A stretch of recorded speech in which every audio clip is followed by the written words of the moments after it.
안녕하세요. 경전 읽어주는 여자 여의주입니다. 영육의 보청교.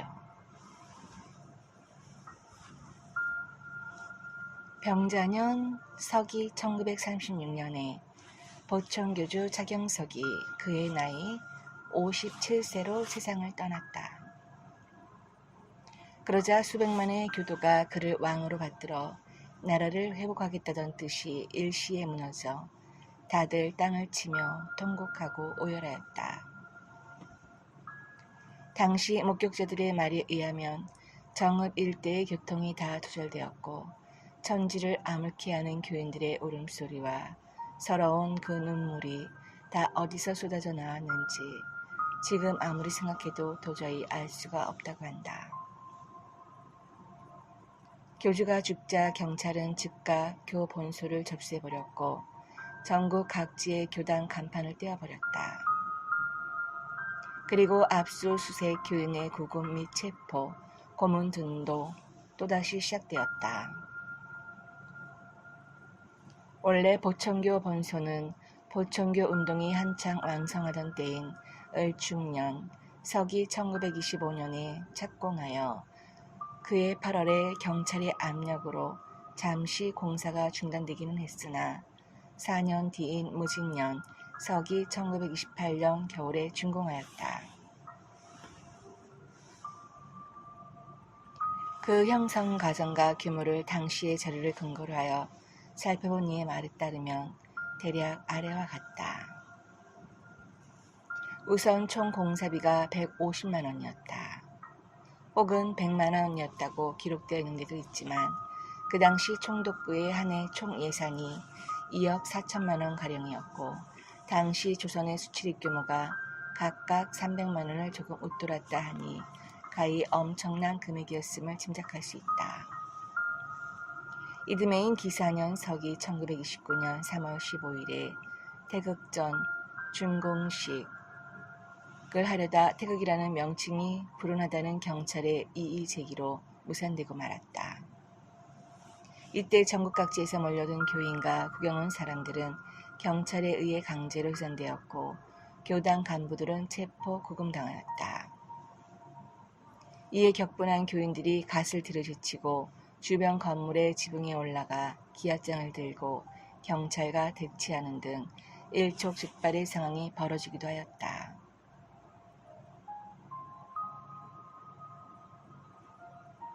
이만평의 본소 내에는 11전의 이름을 고쳐 부른 거심을 중심으로 40여 채가 넘는 크고 작은 건축물들이 들어서 흡사 대고를 연상케 하였다. 중앙에 웅장한 11전은 땅과 무국을 상징한 십과 하늘과 태극을 상징한 이를 적용하여 붙인 이름이었다 한다. 또 교주가 60방주 중에서 중앙격인 토지였기 때문에 의당 그 궁전을 토전이라 일컬을 것을 경찰의 의심을 피해 합치면 토자가 되고 토전은 곧 이 땅의 주인이 장차 정사를 펴나가는 집이라는 뜻이다. 11전은 목조 건물로 지붕이 기아로서 당초엔 항아를 올렸는데 경찰의 간섭으로 다시 보통 기아를 올리게 되었다. 황색은 바로 흙의 정색으로 상징된다는 이유 때문이다. 그 건평이 200여 평, 높이가 87.7척, 총 공사비는 50만 원으로 5년 만에 완성되었다. 목조 건물로서는 그 웅장함이나 정교함, 그리고 오색 단청의 화려함이 한반도 내에서는 비길 데가 없었다고 한다. 11전 내부에는 이른바 제탑이 있고 그 주위에는 용두 용신이 조각되어 있다. 또 그 위에 금으로 도금까지 하여 그 화려함이 극치를 이루었다. 제탑은 높이가 30척이며 둘레가 80척으로 실내에 있는 탑으로는 세상의 유래를 찾아볼 수 없는 것이었다. 제탑으로 올라가는 데만 무려 28계단을 올라야 했고 상륜부 뒤편에는 하늘을 상징하는 1월 성신이 새겨져 있으며 아래에는 땅을 상징하는 방장산, 이밤산, 내장산이 조각되어 있었으니 곧 천지가 다 조각되어 있는 셈이었다. 이를 이름하여 1월 성신, 상강영하 1폭이라 했는데 그 조각의 아름다움과 정교함이 얼마나 탁월했는지 전국에서 이를 구경하자 모여든 사람들로 날마다 장사진을 이루었다고 한다.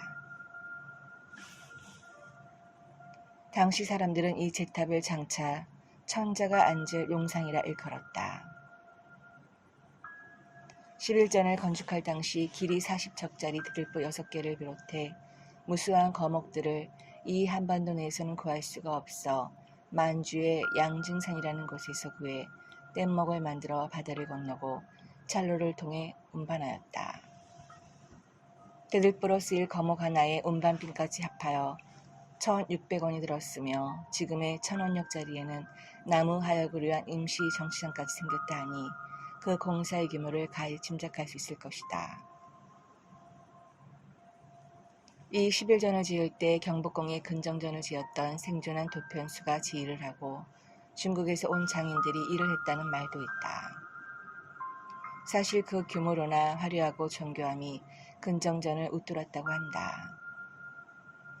우선 건물의 높이가 근정전보다 6.6m나 더 높다는 사실만으로도 대강 짐작할 수 있을 것이다. 부속 건물로는 정화당, 발정헌, 육하헌, 삼진헌, 태하헌, 수호사, 기재실, 근성사, 동락제, 공효실, 정감소, 전이사 등이 산재해 있었다. 문으로는 돌기둥으로 된 2층의 보화문이 북쪽에 있는데 이는 정문으로서 한양의 강화문과 줄곧 비견되기도 하였다. 동에는 대흥문, 남에는 영생문, 대하문, 서쪽엔 평성문 등의 외문이 있다. 내부에는 11전을 중심으로 남쪽에 상강문과 서쪽에 승평문, 동쪽에 성평문이 있고 정화당 앞에는 중화문이 있다. 또 보화문을 들어서면 그 오른쪽에 총의원이 있고 왼쪽에 총정원이 널찍하게 자리 잡고 있다. 총의원은 여자 교인들이 사물을 보는 곳이고 총정원은 남자 교인들이 사물을 보는 곳이다. 그리고 각 건물은 대개 고전을 연구하고 회의하는 장소로 많이 사용되었다. 보화문에서 출발하여 내부를 한 바퀴 도는 데만 걸리는 시간이 1시간이었다고 한다. 보화문 밖 양쪽에는 휴게소가 있고 그 앞쪽에 종각이 있다. 이를 근정각이라고도 했는데 종이 거디하기가 이를 데 없어 경주에 있는 종이나 한양 종로의 인경은 비교도 되지 않았다고 한다. 이 종을 교인들이 한 개씩 낸 숟가락으로 만들었다고 하니 당시 보청 교인의 수가 무려 600만이었다는 말이 결코 가정이 아니었음을 알 수 있다. 당시 이 나라 인구가 2천만이었으니 거의 이 나라 인구 3분의 1이 보청 교인이었던 셈이다. 이나여 당시 신문이나 잡지, 총독부, 자료 등에도 다 교인의 수가 수백만이라 표기되어 있다. 하나 그 수백만이라는 수요도 보청교 운동에 적극 가담했거나 동조했던 청장년 측만을 추산함했을 터이다. 본소 내에는 웅장한 문과 건축물 말고도 돌로 쌓은 30층 높이의 둥근 제단이 있었고 그 주위로 10여 채의 초가가 있었는데 교주 차경석이 수도했던 곳이라 전하고 있다. 본소 밖 허허벌판에 T자형 도로를 내고 도로가에 상가와 공장을 지어 교인들에게 분급하였다. 그리고 그곳을 종로로 하여 한양의 지명을 그대로 본따 쓰기도 했다. 세상 사람들은 이곳 대흥리가 장차 수도가 될 것임을 의심하지 않았다. 우선 대흥이라는 이름부터가 희망을 주는 것이었다.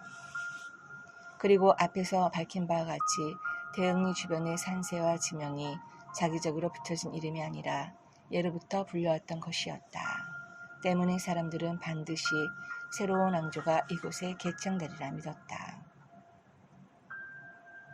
그처럼 장엄하고 화려한 건축물들이 들어서면서부터 조선 민중의 그러한 희망과 믿음은 더욱 굳어졌다. 따라서 한때는 민중운동의 구심체로 떠오르기도 했다.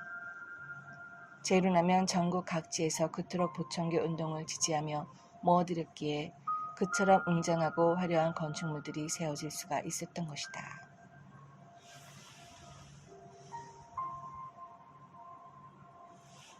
조선 총독 사이토가 교 본소를 방문하고부터는 더 많은 사람들이 보천교를 찾았다. 즉 조선 총독까지 차천자를 배할한 것으로 소문이 났기 때문이다. 총독이 교 본소를 방문한 데 이어 경북장 아사요시도 방문하였다. 그 당시 동아일보에는 그가 차천자의 대궐로 비밀리에 방문하여 약 30분간 회견하였다고 쓰여있다. 그러한 건축물들이 세워지기 전에도 교회 행사가 있을 때에는 45만 장의 식표를 내어 구경꾼들에게 점심 식사를 공급했다는 동아일보 1922년 9월 19일자 기사도 전하고 있다.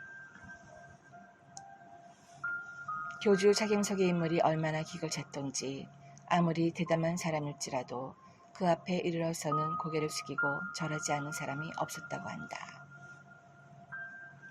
예를 들면 조선 총독 야마나시의 비리를 신문하고자 일본 천황의 특명을 받고 나온 검정들이 정읍 법원에 들러 보천교주 차경석을 불렀는데 콧대가 높을 대로 높은 그들도 차경석을 보고는 그만 공손히 절을 하고 급증이 돼 있다는 것이다.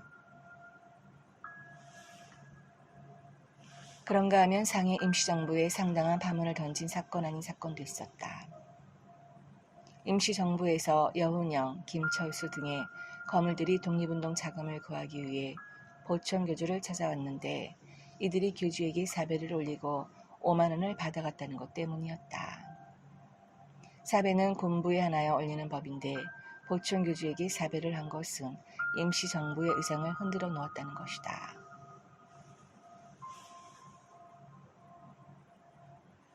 대흥리는 교 본소가 들어서기 전에는 허허벌판이었으나 교세가 왕성한 을중년을 전후해서는 무려 수천호가 들어섰고 교세가 꺾인 방자년 이후에는 약 500호 정도만이 남게 되었다. 교주가 죽은 병자년 6월에 11전 등 교 본소 건물들이 다 경찰에 의해 경매 처분되었고 제탑의 금부치들은 경찰이 떼어갔다. 종은 산소 용접기로 분해하여 트럭 5대가 나누어 실어갔다. 11전은 현재 불교의 본부라 일컫는 조기사의 대웅전이 되어버렸고 보아문은 내장사 대웅전이 되었는데 당시 옮겨 짓는 과정에서 원래의 모습을 많이 잃게 되었다고 한다. 대흥리는 한때 차천자라는 유인으로 인하여 가히 치외 법건직으로 인정되기도 했다. 때문에 사람들이 상투를 자르지 않고도 의연히 버틸 수 있었고 교인들이 벽곡을 하다가 수백 명이 죽었어도 경찰의 조사를 받지 않았다.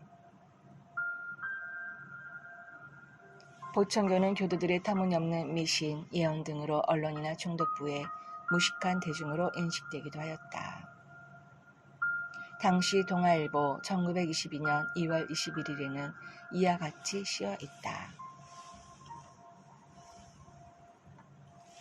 교주 차경석이가 갑자는 4월에 황제가 되어 계룡산에 도읍하면 그 교도는 마음대로 고관대적이 될 수 있느니 세계 만국을 앉아서 볼 수 있느니 세계 형편을 앉아서 알 수 있느니 장생불사를 하느니 옥황상제의 얼굴을 보게 되느니 죽은 부모의 얼굴을 보게 되느니 생전에 염라국에 들어가 수명을 마음대로 늘릴 수가 있느니 하여 그 허무맹랑한 품이 저기 학식이 있는 사람으로서는 참으로 믿기 어려운 점이 많다. 하여간 수백만 교도를 가지고 개상한 주문으로 소원이 성취된다는 이 괴이한 종교의 내막은 과연 어떠한 것인가. 또한 조선 총독부 경무국에서 발간한 일본의 민속학자 무라야마 지준의 조선의 전복과 예언이라는 글에는 다음과 같이 씌어 있다.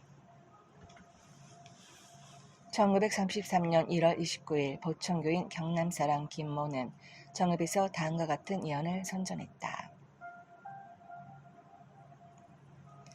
작년부터 일어난 민주사변은 점점 악화되고 가까운 장래에 세기대전이 발발할 것이다. 그때에는 반드시 조선은 독립하고 보천교도가 땡땡땡땡을 잡을 것이다. 왜냐하면 이 즈음에 전해져 온 속담에 조지로 외목친다라는 것이 있는데 이것은 조선을 중심으로 한 인접국가 간에 일어나는 일들을 예언한 것이다. 대개 위의 글들은 보청교인의 예언을 두고 터무니없는 낭설로 사람들을 현혹한다는 것이었다. 하지만 시국에 관한 예언들이 뒷날 거의 적중한 걸로 봐서 전혀 터무니없는 자구를 이용한 것만은 아님을 알 수 있다. 이는 곧 상당한 수준의 정세 분석이었던 것이다. 보청교는 당대에 해박한 지식인들이 몰려들었던 곳이다. 메이지 대학을 졸업하고도 교주의 제자가 되어 스스로 보발제가 된 이들도 있었다. 당시 교내 정의사 같은 데서는 고전도 연구했지만 장차 후천 개벽시대에 쓰일 예법과 음악도 연구했다고 한다. 여기서 만든 천문도는 옛날 세종대왕 때 집현전에서 최고의 학자들이 만든 것과 1호의 차이도 없는 정밀한 것이었다. 이는 근래 필자가 그것을 복사하여 직접 비교해보기도 한 것이다. 그 한 가지로만 미뤄보더라도 보청교는 결코 무식한 상투쟁이 집단이 아니라 상당히 학구적인 집단이었고 비폭력 민중운동 단체였음을 가히 알 수 있을 것이다. 하나 지금 그 교인들의 후손들은 아무런 관심이 없다. 오히려 조상들이 그런 사악한 종교에 빠져 재산을 없애고 자신들을 고생시킨 것으로만 생각하고 있을 뿐이다.